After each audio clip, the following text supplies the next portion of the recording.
రంగారెడ్డి జిల్లా శంకరపల్లి మండలం ప్రొద్దుటూరులో మౌలిక సదుపాయాల కల్పనకు భారీ నిధులు కేటాయించారు. గ్రామంలో 5.50 కోట్ల రూపాయల వ్యయంతో చేపట్టనున్న సీసీ రోడ్ల నిర్మాణ పనులకు చెవెళ్ల ఎమ్మెల్యే కాలే యాదయ్య స్థానిక సర్పంచ్ లక్ష్మీ నరసింహతో కలిసి ఘనంగా శంకుస్థాపన చేశారు. గ్రామాల సమగ్ర అభివృద్ధి లక్ష్యంగా ప్రభుత్వం పనిచేస్తుందని ఎమ్మెల్యే స్పష్టం చేశారు.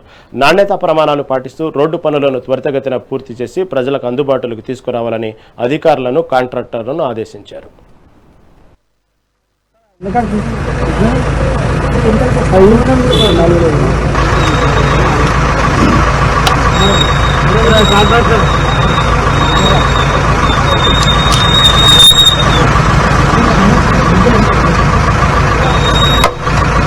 మంచి చేయాలని